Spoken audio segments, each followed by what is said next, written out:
بسم اللہ الرحمن الرحیم۔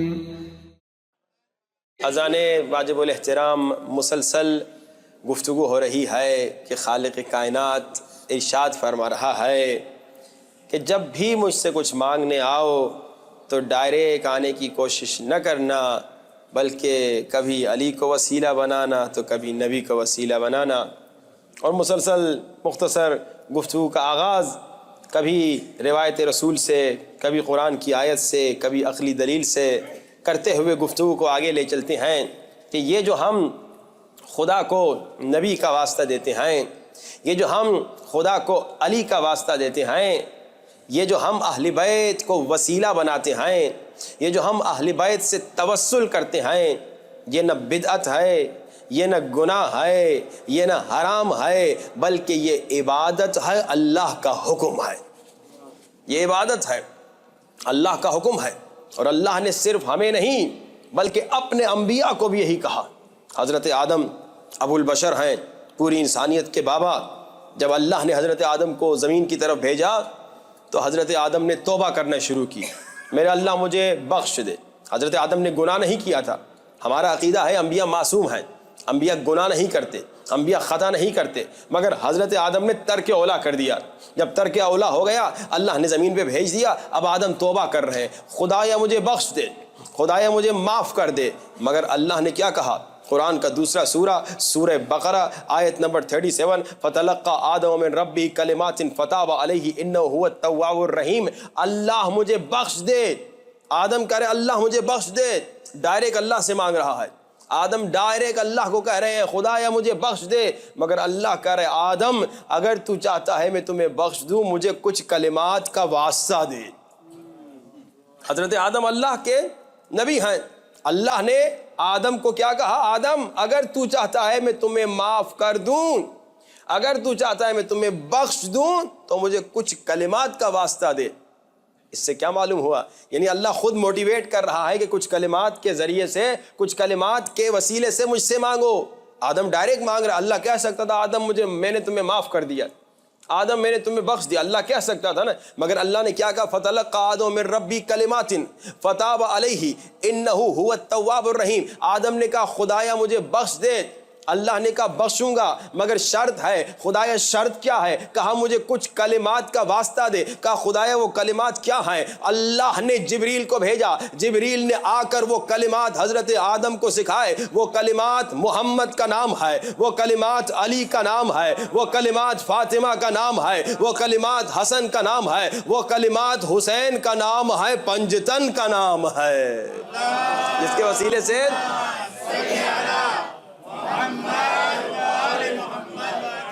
وسیلے سے آدم کو نجات ملی۔ وہ کیا ہے؟ پنجتن پاک کے نام ہے۔ اچھا یہ اہل سنت کی کتابوں میں موجود ہے کہ اصحاب رسول خدا کے پاس آئے اور انہوں نے کہا کہ یا رسول خدا، یہ آیت سورہ بقرہ کی آیت نمبر 37، فَتَلَقَّى آدَمُ مِن رَبِّهِ كَلِمَاتٍ فَتَابَ عَلَيْهِ إِنَّهُ التَّوَّابُ الرَّحِيمُ، یہ آیت، یہ کلمات کیا کلمات ہیں؟ تو اللہ کے رسول نے یہی کہا کہ وہ کلمات جن کے وسیلے سے آدم کی توبہ قبول ہوئی، محمد، علی، فاطمہ، حسن اور حسین کا نام تھا۔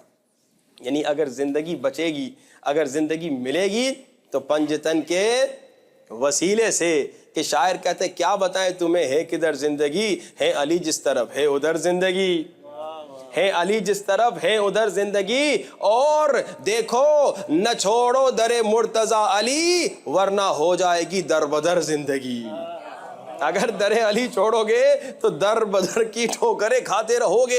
اللہ نے یہی بتایا سورہ بقرہ میں آیت نمبر 37 میں کہ آدم مجھے علی کا واسطہ دو، مجھے محمد کا واسطہ دو، مجھے فاطمہ کا، مجھے حسن و حسین کا واسطہ۔ اچھا ایک جملہ ہدیہ کروں، یہ جملہ ان لوگوں کو ضرور کہیے گا جو وسیلے کا انکار کرتے ہیں۔ جو بھی وسیلے کا انکار کرتا ہے نا، جب ہم یا علی مدد کہتے ہیں، جب ہم یا رسول اللہ مدد کہتے ہیں، جب ہم یا فاطمہ زہرا مدد کہتے ہیں، ہم پہ اعتراض کرتے ہیں نا کہ تم کیوں مدد مانگ رہے ہو، تم کیوں علی کو وسیلہ بنا رہے ہو، کیوں رسول کو وسیلہ بنا رہے ہو، تو اب ان کو یہ جملہ ضرور کہیے گا، بھائی حضرت آدم کون ہے؟ حضرت آدم ابو البشر، یعنی پوری بشریت کے بابا۔ حضرت آدم کون ہے؟ پوری انسانیت کے بابا۔ کیا مطلب؟ یعنی شیعہ کے بھی بابا، سنی کے بھی بابا۔ توجہات کا طالب ہوں، یعنی حضرت آدم وسیلے کے قائل کے بھی بابا، وسیلے کے منکر کے بھی بابا۔ توجہات کا طالب ہوں، کون میرے ساتھ چل رہا ہے؟ اگر کوئی کہے نا کہ علی کو وسیلہ نہ بنانا، اگر کوئی کہے نا نبی کو وسیلہ نہ بنانا، تو اسے یہ ضرور کہیے گا، ارے جب تیرے باپ کی توبہ بغیر وسیلے پنجتن قبول نہیں ہوتی تو تیری کیسے قبول ہوگی؟ جب تیرے باپ کی توبہ بغیر وسیلے پنجتن کی قبول نہیں ہوئی تو تیری کیسے قبول ہوگی؟ جب تیرے باپ کو نجات بغیر پنجتن نہیں ملی تو تمہیں کیسے ملے گی؟ یقیناً اگر نجات چاہیے تو اہل بیت کے وسیلے سے، پنجتن اللہ نے کہا ہے۔ دیکھیے ایک آدمی ہے وہ خود کسی کو وسیلہ بناتا ہے، جیسے مشرکوں نے بتوں کو وسیلہ بنایا، قرآن بتا رہا ہے نا، مشرکوں نے بتوں کو وسیلہ بنایا، اللہ کہہ رہا ہے یہ مشرک ہے۔ ہم جو علی کو وسیلہ بنا رہے ہیں، ہم جو نبی کو وسیلہ بنا رہے ہیں، یہ اللہ کے حکم سے بنا رہے ہیں، اپنی مرضی سے نہیں کر رہے۔ اللہ نے کہا دیکھو علی کو وسیلہ بناؤ گے تو عطا ہوگی، نبی کو وسیلہ بناؤ گے تو عطا ہوگی۔ اور کل آپ نے سنا کہ عطا ہوگی حتیٰ اگر کوئی ہندو مانگے۔ کل آپ نے وہ معجزہ سنا نا کہ ہندو تھا، پھانسی ہونے والی تھی، موت سامنے تھی، مگر جب اس نے توسل کیا مولا امام زمانہ سے تو مولا نے اسے عطا کی۔ اور مولا نے کیا کہا کہ بھائی جیسے تم نے ہم سے مانگا، اگر ہمارے شیعہ بھی ایسے مانگتے تو ہم فوراً عطا کر دیتے، مگر ہمارے شیعوں میں کمزوری یہ ہے کہ دوسروں پہ یقین زیادہ ہے، ہم پر یقین کم ہے، ہم میں یقین کی بڑی کمی ہے۔ میں آپ کو ایک مشہور واقعہ سنا یقین کے بارے میں، یقین کی کمی ہمارے اندر۔ وہ اندھے والا واقعہ آپ سب نے سنا ہوا ہوگا، اگر نہیں سنا تو آپ کو سنا رہا ہوں کہ بھائی ایک بادشاہ آیا امام کے حرم میں زیارت کے لیے، اس نے دیکھا کہ ایک اندھا فقیر کھڑا ہے، تو بادشاہ نے پوچھا تو امام کے دروازے پہ، امام کے در پہ کتنے سالوں سے یہاں فقیری کر رہا ہے؟ کہا کہ 5 سال 7 سال 10 سال 15 سال جتنے بھی سال۔ اور تو شروع سے ہی اندھا تھا؟ کہا میں فقیری اسی لیے کر رہا ہوں کیونکہ میں اندھا تھا، کوئی اور کام کر نہیں سکتا تو میں یہاں فقیری کر رہا ہوں۔ کہا تو امام کے در پہ 5 سال 7 سال سے فقیری کر رہا ہے، لوگوں سے کہ پیسہ دے دو پیسہ دے دو، کیا تو نے امام سے کبھی آنکھ فقیری کی کہ مولا مجھے آنکھ دے دے، مولا مجھے آنکھ دے دے؟ اس فقیر نے کہا ہاں میں نے فقیری کی، بہت فقیری کی، 7 سال سے یہاں پر ہوں، 5 سال سے یہاں پر ہوں، خوب فقیری کی۔ میں نے کہا مولا آنکھ دے دیجئے، نہیں دی، پھر میں اس فقیری پہ لگ گیا لوگوں سے، پھر میں نے کہا آنکھ دے دیجئے، نہیں دی، میں فقیری پہ لگ گیا۔ اب یہ بادشاہ تھا، ظالم تھا، جو بھی تھا، مگر اس کا مولا پہ اس فقیر سے زیادہ یقین تھا۔ یہ بادشاہ کہتا ہے یہ ہو نہیں سکتا کہ تم امام سے مانگو اور امام عطا نہ کرے۔ بادشاہ نے کہا یہ ہو نہیں سکتا تم امام سے مانگو اور امام عطا نہ کریں۔ کہتے ابھی میں اندر زیارت کو جا رہا ہوں، زیارت کر کے واپس آؤں گا، 5 منٹ لیں گے، 10 منٹ لیں گے، 15 منٹ لیں گے، واپس آؤں گا، اگر تم نے امام سے آنکھیں نہیں لیں تو میں تجھ سے تیرا سر لے لوں گا۔ اب جناب دیکھیے یہ وہی فقیر تھا جو 5 سال 7 سال 10 سال وہی فقیری کر رہا تھا، مولا آنکھ دے دیجئے، آنکھ نہیں ملی، ایسے ہی کر رہا تھا نا فقیری۔ نیچے ہم درس اسی پہ گفتگو ہو رہی ہے نا کہ مانگنے کے انداز، مانگنے کا طریقہ، ایسے مولا آنکھ دے دیجئے، نہیں ملی چلو لوگوں پیسہ دے دو، کام چل رہا تھا۔ لیکن اب جو بادشاہ نے کہا کہ دیکھو اگر آنکھ لی تو لی ورنہ میں تیرا سر لے لوں گا، یہ ہو نہیں سکتا کہ امام سے تو آنکھ مانگے اور امام عطا نہ کرے۔ اب یہ کہتے ہیں مولا اگر آپ نے آنکھ نہیں دی سر چلا جائے گا، مولا آنکھ دی۔ اب دل کی گہرائیوں سے مانگا، اب یقین کامل سے مانگا، اب اسے پتا تھا کہ آنکھ بس مولا ہی دے سکتے ہیں، حالانکہ پہلے بھی اسے پتا تھا مگر یقین نہیں تھا۔ اب جب یقین سے مانگا، بادشاہ واپس آئے، دیکھا اندھا بینا ہو گیا، اندھے کو آنکھ مل گئی۔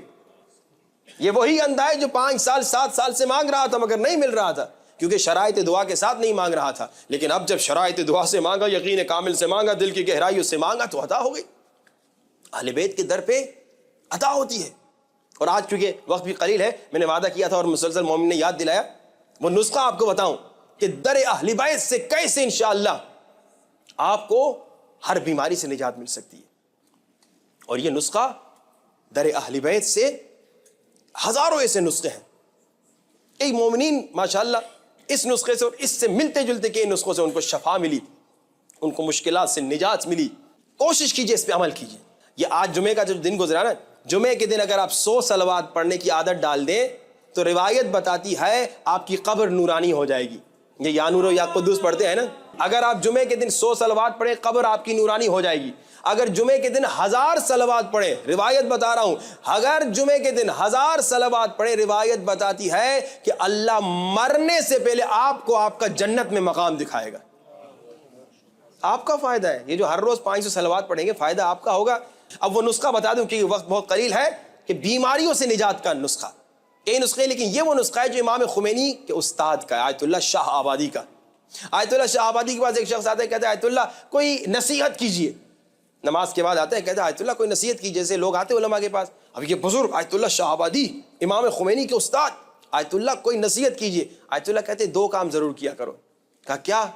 کہا ایک عادت بنا دو زندگی میں ہر روز 1 مرتبہ دعائے توسل پڑھنے کی. ہمارا موضوع توسل چل رہا ہے نا, وسیلہ. دعائے توسل میں 14 معصومین سے توسل ہے. کہا ہر روز 1 مرتبہ دعائے توسل. کا کیا فائدہ ہوگا؟ کہا دعائے توسل کے وسیلے سے تمہاری حاجات پوری ہوں گی.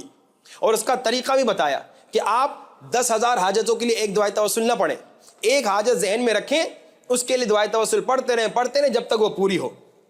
پھر جب وہ حاجت آپ کی ہو گئی پھر دوسری حاجت کے لیے دعائے توسل پڑھتے رہیں. ایسے دعائے توسل کی برکت سے آپ کی حاجتیں پوری ہوں گی. کہا آیت اللہ اور نسخہ بس یہی کافی ہے؟ کہا نہیں, یہ نسخہ پورا اس طرح سے ہوتا ہے کہ ہر روز 1 مرتبہ دعائے توسل پڑھو اور 70 مرتبہ سورہ الحمد پڑھو.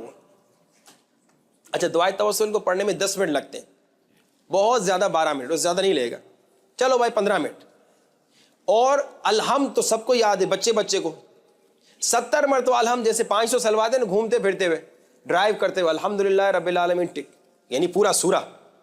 ٹھیک ہے نا, یہ نہیں کہ آپ کہیں مولانا نے تو الحمدللہ رب العالمین پڑھا تھا اسی کو آپ 70 مرتبہ پڑھیں. نہیں, پورا سورہ فاتحہ, پورا سورہ الحمد, الحمدللہ رب العالمین پورا آخر تک, ولا تک. ٹھیک ہے نا, 70 مرتبہ. کہا اس کا کیا فائدہ ہوگا سورہ الحمد کے پڑھنے کا؟ کہا جب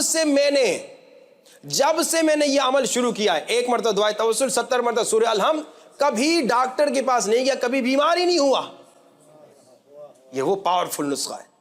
اور پھر کہتے ہیں, اور روایات بتاتی ہیں کہ سورہ الحمد اتنا پاورفل ہے کہ روایات میں ملتا ہے کہ اگر کسی مردے پہ 7 مرتبہ یا 70 مرتبہ سورہ الحمد آپ نے پڑھ لیا اور مردہ زندہ ہو گیا تو حیران نہ ہونا. دیکھیے یہ وہ پاورفل سونا ہے, سمجھیے. سونا نہیں, ڈائمنڈ نہیں, ڈائمنڈ زیادہ قیمتی. وہ 30 کلو سونے والی مثال یاد ہے نا, 30 کلو سونے کے لیے ہم چلے جائیں گے. اور مجھے نہیں معلوم کہ یہ ہر روز دعائے توسل اور 70 مرتبہ الحمد کے لیے کتنے لوگ حاضر ہوں گے. میں وعدہ نہیں لے رہا کیونکہ پھر لوگوں نے اب مجھ پہ نام لگا دیا وعدے والا مولوی. یہ بہت عجیب بات ہے باہر کے, لیکن اچھی بات ہے کہ چلو 500 صلوات والا مولوی, یہ نام لگا سکتے ہیں, کوئی مسئلہ نہیں ہے اگر میرا نام یاد نہ ہو. لیکن اس پہ عمل کیجئے اگر آپ کا فائدہ. مثلا آپ اپنی بیگم کو گھر میں بتائیے کہ وہ کھانا پکاتی ہیں, پیاز کاٹ رہی ہیں, آلو کاٹ رہی ہیں, جو بھی کر رہی ہیں, 70 مرتبہ الحمد پڑھ لیں, کھانے پہ دم کر لیں. دعائے توسل 1 مرتبہ پڑھ لیں, کھانے پہ دم کر لیں. کبھی بیمار نہیں ہوں گے. دعائے توسل کے وسیلے سے حاجات پوری ہوں گی اور 70 مرتبہ الحمد کے ذریعے سے کیا ہوگا, آپ کی بیماریاں گھر سے نکلیں گی. اگر گھر میں کوئی بیمار ہے, یہ بہترین نسخہ ہے, اس پہ عمل کیجئے. ایک مومن نے کہا تھا کہ ان کی والدہ بیمار ہے, خدا ان کی والدہ کو شفا نصیب فرمائے, اس نسخے پہ عمل کیجئے. اگر گھر میں کوئی بیمار نہیں بھی ہے تو یہ بہترین پریکوشن ہے, آسان نسخہ, 1 دعائے توسل 70 مرتبہ. بچوں کو عادت دلا دیجئے.